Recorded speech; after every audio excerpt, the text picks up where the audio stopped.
이번 시간에는 형에 대해서 한번 공부를 해보도록 하겠습니다.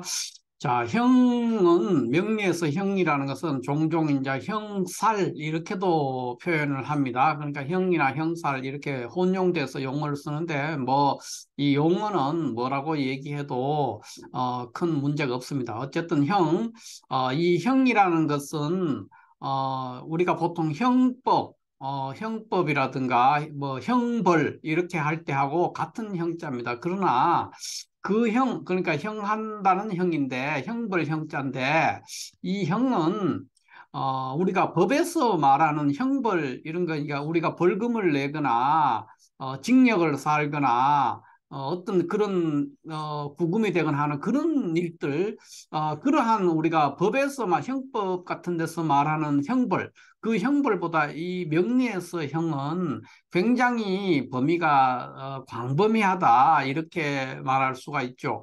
그러니까 그 형을 명리에서 이제 사주에서 형을 한다 이랬을 때는 어 뭐 벌금을 내거나 그런 운에서 벌금을 내거나 뭐 수술을 하거나 또는 징역을 살거나 뭐 이런 일들도 물론 있다는 겁니다. 그러니까 형법에서 얘기하는 보통 법에서 말하는 형벌보다 범위가 더 넓기 때문에 형법에서 있는 그런 일들, 뭐 벌금 내거나 징역을 살거나 하는 그런 일들도 물론 있지만 그거 외에 뭐 어떤 사고, 그냥 형벌하고 관계없는 사고라든가 병에 걸린다든가 누구와 뭐 이별을 한다든가 그러니까 갈등이 일어난다든가 이런 일들 뭐 그러한 어떤 일들이 자잘한 일들이 굉장히 광범위하게 일어난다 이렇게 볼 수 있죠. 그러니까 관제 구설이라든가 사고나 질병, 이별, 갈등 이런 여러 가지 형태로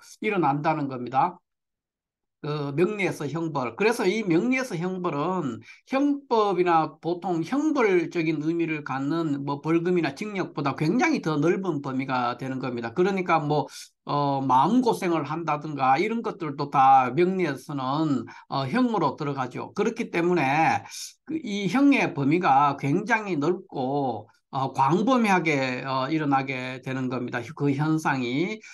그래서 이게 이제 뭐 가벼운 것들은 뭐 잠깐 걱정 좀 하거나 누구랑 좀 뭐 구설에 조금 휩싸이거나 이런 걸로 이제 끝나버릴 수가 있는데 심한 형, 그러니까 사주에서 형이 심하게 일어날 때는 뭐 죽거나 또는 뭐 큰 수술을 하거나 이런 일들, 또큰 병에 걸리거나 이런 일들이 생길 수 있다는 겁니다. 물론 형법에서 말하는 징역이나 뭐 감옥을 가거나 벌금을 내거나 그런 일들도 물론 포함이 될 수가 있고 그러나 가벼운 누구나 다 형을 살면서 자주 겪기 때문에 그 가벼운 형들로는 뭐 어떤 뭐 헤어진다든가 만남 연인이라면 헤어진 일들이 있을 수도 있고 또 누구랑 다툰다든가 뭐 그냥 꼭 형벌이 아니더라도 뭐 민사적인 쟁송을 한다든가 소송을 벌인다든가 하는 그런 일들도 이제 일어난다는 것이죠. 그러니까 형은 형법에서 말하는 뭐 징역이나 벌금이나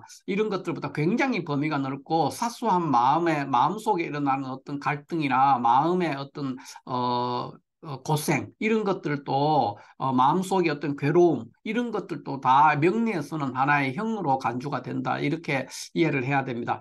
그래서 이 형은 왜 형의 의미가 뭐냐면 형이 일어나면은 사주에서도 어떤 사주가 있는데 형사를 만나게 되면은 그것은 그때는 굉장히 어려움에 처하기가 굉장히 쉽습니다. 그러니까 좋은 일을 만나기가 쉽지가 않거든요. 물론 결과론적으로는 뭐 좋게 될지라도 그 과정은 굉장히 고단하고 힘들게 어떤 일이 벌어질 수 있다는 겁니다. 그것이 왜 그러냐? 왜 그러냐? 이렇게 했을 때, 이 형이라는 거는, 명리에서 형은 우리 일반 사회에서도 형벌이라는 것은, 형벌을 받는다. 그러니까 징역을 살거나 또는 뭐 벌금을 내거나 이런 일을 생기게 되면은 그 굉장히 힘들고 고통스러운 것이죠. 그와 마찬가지로 명리에서의 형도 그런 의미를 갖는다는 겁니다. 그런 의미를 가지니까 그것이 이제 범위도 더 넓고 그러기 때문에 이 형은, 명리에서 형은 어떤 의미를 갖느냐 하면은 어떤 그 과도하게 편중되거나 또는 그 팽창된 어떤 사고나 행동 그런 것들을 억지로 축소하거나 조정하는 겁니다. 그러니까 강제 조정이라는 뜻이죠. 그러니까 명리에서 형은 형벌이 아니라 어떤 사고나 행동에 대한 한쪽으로 편중된 또는 과도하게 확장된 어떤 사고나 행동을 강제적으로 조정하는 그러니까 그런 일들이라는 거죠. 그러니까 어떤 그 사주체의 어떤 사람의 그 의지를 배반하는 거라는 거죠. 그러니까 의지에 반하는 어떤 일들이 일어난다는 겁니다. 그렇기 때문에 그 명리에서 형도 형벌에서 말하는 형벌 못지않게 굉장한 고통이 따르게 된다. 왜냐하면 강제 조정을 하는 것이기 때문에 편중된 사고나 행동을 강제로 조정하는 일들이 명리에서 형이기 때문에 어, 뭐 단지 뭐 벌금 내고 이런 거 그 못지않게 벌금 내거나 징역 사는 거 뭐 이런 거 못지않게 명예에서 형도 굉장히 고통스러운 어떤 후속 조치를 따르게 한다는 거죠. 그러니까 뭐 해야 하느냐? 편중된 사고나 행동을 강제 조정하니까 내가 나쁜 습관이 있다. 그러면 그거를 강제 조정하는 일이 생긴다는 거죠. 그러니까 형을 한다. 그러면 어떤 사람이 건널목을 굉장히 빨간 신호등인데도 계속 무단으로 횡단하는 일이 생겼어요. 어떤 그 편중된 행동들이죠. 이런 행동이죠. 그게 있으면 언젠가는 사고에 연결된다는 겁니다. 그것이, 강제 조정이죠. 그러니까 사고가 나서 이제 다치거나 또는 뭐 교통순경한테 딱지를 끊거나 이런 일을 함으로써 강제 조정되면서 그 잘못된 한쪽으로 치우쳐진 생각이나 행동을 조정하는 그러니까 바로잡는 그런 일들이 벌어진다는 겁니다. 이것이 명리에서 기본적인 형이고 그 나타나는 현상은 뭐 어떤 때는 관제 구설로 나올 수가 있고 어떤 때는 사고, 뭐 질병, 수술 또는 뭐 이별이라든가 갈등 뭐 이런 일들로 나타난다는 겁니다. 실제 나타나는 현상은 자 그러면 이러한 명리에서 형 또는 형살 이것이 왜 발생하느냐는 거죠. 왜 이러한 형살이 생기느냐? 이것은 기본적으로 이제 어떻게 이해를 해야 되느냐 하면은 우리가 오행이 이렇게 목화 토금수가 있다. 이렇게 했을 때, 자, 목과 화, 이거를 합쳐서 우리가 양운동이다. 양운동을 하는 오행이죠. 양운동 오행이다. 이렇게 얘기를 할 수 있고, 금수를 우리가 음운동하는, 오행이다. 음운동 오행이다. 이렇게 얘기를 할 수가 있습니다. 토는 음과 양의 사이에서 중계를 하는, 양과 음의 사이에서 중재를 하고 중계를 하는 그런 토이기 때문에 음도 양도 아니다. 이렇게 이해를 할 수가 있습니다. 그러면 이런 구조에서 자, 양운동이라고 하는 목화가 이제 양운동을 하는 양의 오행들이죠. 그러면 이것들은 무슨 의미냐? 양운동이라는 것은 무엇이냐? 이것은 분열의 운동입니다. 분열 운동이라고 얘기할 수 있고 또는 분산 운동. 분산 운동이죠.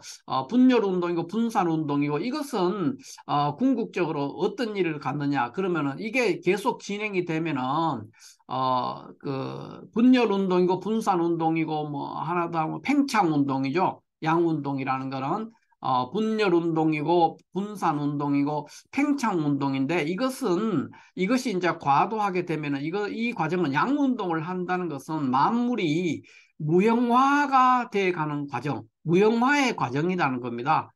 그러니까 양운동은 팽창 운동이고 무형화 운동이고 그다음에 분열 운동이다 이렇게 얘기를 할 수가 있죠. 궁극적으로 양운동을 한다. 이것은 만물이 무형화가 되는 과정이라는 겁니다.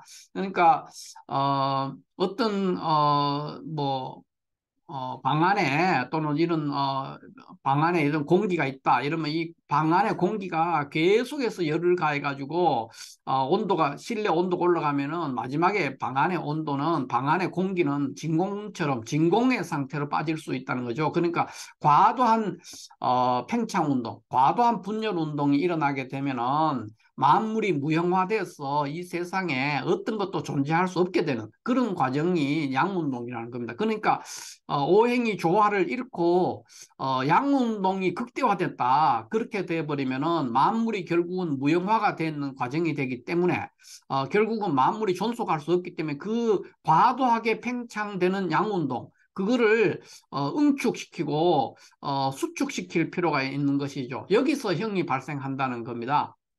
그러니까 우리가 오행 운동을 잘 이해해야 되는데 금수 운동은 아까 제 음운동이다 이렇게 얘기를 했죠. 그러면 음운동이라는 것은 뭐냐? 음운동.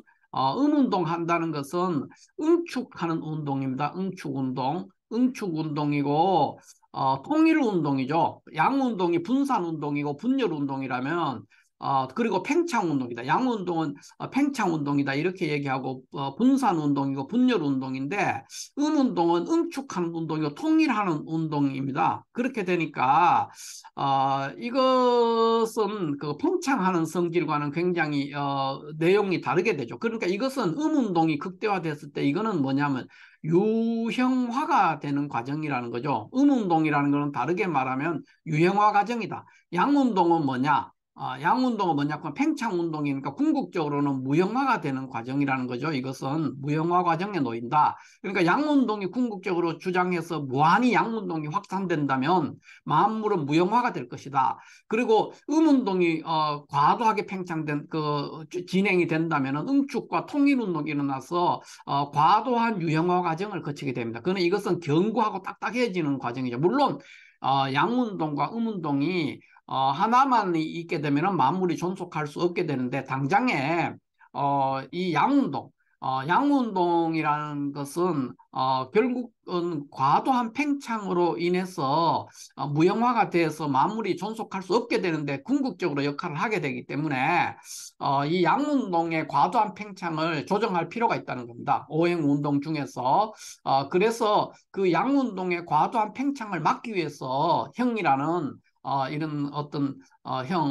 강제 조정하는 이런 형이 발생했다 이렇게 볼 수 있습니다. 그럼 어떻게 해서 양운동이 과도하게 팽창되느냐 이거를 볼 것 같으면 만약에 인묘진은 우리가 동방이죠, 동방. 동방의 그 목이죠, 목. 동방의 목방에서 목방에 해당이 되는데 여기에서 만약에 신자진이라는 그러니까 수의 삼합이죠. 이거는 이제 방합이고 목의 방합인 그 인묘진이라는 것이 신자진이라는 수를 만나게 되면은 이렇게 됐을 때는 수와 목의 관계가 수생목 하는 거죠. 수생목 하기 때문에 여기에 있는 수가 이렇게 와서 수생목 해서 가니까 이거 양운동을 생한다는 겁니다. 목이라는 양운동을 생하게 되니까 이거는 양운동의 과도한 팽창에 도달할 수가 있죠. 그렇게 되면은 만물이 무형화돼서 없어진다는 거죠. 그래서 이거에 대해서 강제 조정을 할 필요가 있다는 겁니다. 그래서 인묘진과 신자진이 만났을 때 그 다음에 자와 묘가 만나면 생지끼리 인신이고 왕지끼리는 묘죠. 묘와 자, 또 그 다음에 여기는 진진 이렇게 있는 겁니다. 그렇게 해서 생지는 생지끼리, 왕지는 왕지끼리, 묘지는 묘지끼리 이제 작용을 하게 되는데 이렇게 되면은 우리가 보통 인신충이라고 하지만 이거는 인신형도 되거든요. 그러니까 인신형, 자묘형, 진진형 이런 형이 발생한다는 겁니다. 과도한 양기운의 확산을 조정하기 위해서 강제로 억누르기 위해서 그래서 강제 조정이라는 형이 발생한다. 그러면 또 사오미라는 남방, 이 남방의 화가, 여기에 인호술이라는, 그 삼합의 화죠. 이거를 만났을 때, 이것도 같은 화와 화가 만나가지고 화기운이 굉장히 강하게 되는 겁니다. 그래서 이것도 과도한 양기운의 팽창을 일조하게 되죠. 그래서 이런 경우에도 형이 발생하는 겁니다. 인사형, 오오형, 술미형. 그러니까 생지는 생지끼리, 자, 생지는 생지끼리 인사형, 오오형이 있죠. 그 다음에 술미형, 이런 식으로 생지는 생지끼리, 왕지는 왕지끼리, 생지는 생지끼리, 왕지는 왕지끼리, 묘지는 묘지끼리 형을 하게 됩니다. 양기운의 과도한 팽창을 만나게 되니까. 양기운의 과도한 팽창을 그대로 두게 되면 만물이 존속할 수 없다 그랬어요. 양기운이 과도하게 팽창하게 되면 만물이 무형화되기 때문에. 그러면은 이제 우리가 한번 봤을 때 예를 들어서 해자축, 해자축은 겨울이죠. 겨울이고 이제 수방인데 여기에 신자진이 만났다. 신자진을 만났다. 이렇게 되면 이제 이것도 수죠. 그러면 같은 수와 수가 만났을 때는 이거는 형을 하지 않습니다. 그러니까 신과 해나 자자 또 축, 진 이런 것들은 형이 없다는 거죠. 형이 아니라는 것이죠. 왜 그러냐? 수와 수의 관계. 아까 이제 금수는 음운동을 한다 그랬어요. 금과 수는 음운동을 하기 때문에 이거는 결국은 음축 운동, 즉 수축 운동을 하는 거예요. 분열 운동이 아니라 수축 운동이고 또 통일 운동이라 그랬어요. 분산 운동이야 통일 운동. 그래서 이 운동을 궁극적으로 했을 때 도달하고자 하는 게 뭐냐? 만물의 유형화 과정에 놓인다는 겁니다. 유형화 과정. 유형화 과정에 놓이게 되기 때문에 이거는 너무 물론 과도하게 수축되거나 통일되는 것도 물론 문제가 될 수 있지만은 이것은 유형화기 때문에 만물이 멸실돼 버리고 사라져 버리는 그런 것과는 거리가 있다는 거죠. 그렇기 때문에 해자축과 신자진의 같은 수끼리 만날 때는 음과 음이 만났다는 거죠. 음과 음이 만났어. 이거는 팽창 운동과는 완전히 거리가 있는 거죠. 그래서 이런 것들에 대해서는 강제로 조정할 필요성이 거의 없다는 겁니다. 그래서 신해라든가 자자라든가 축진이나 이런 것들은 형을 하지 않는다. 여기 있는 형의 종류에는 사명이나 상형이나 자형 어디에도 속하지 않는다는 거죠.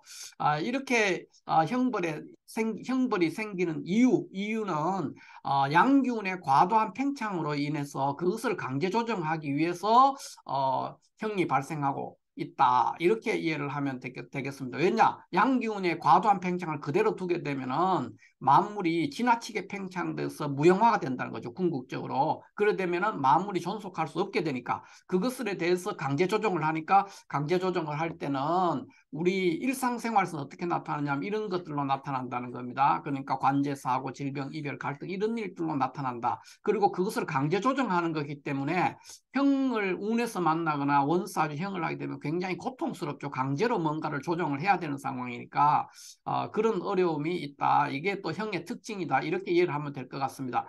그러면 형에는 어떤 종류가 있느냐 했을 때 형에는 크게 삼형이라는 게 있고 상형이라는 게 있고 자형이라는 게 있고 이렇게 세 종류가 있습니다.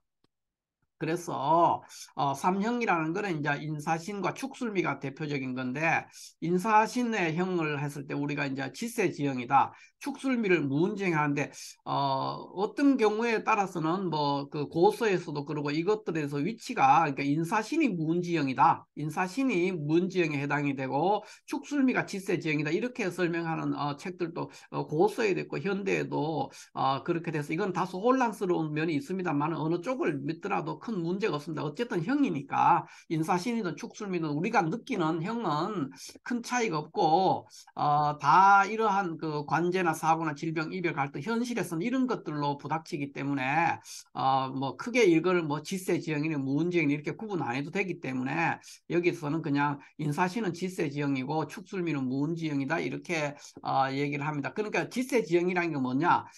뭔가를 그 세력을 믿고 그 조급하게 뭔가를 서두르다가 문제가 되는 그런 것들을 인사신형이라고 하는 것이고요. 지세지형이라 하는 거죠.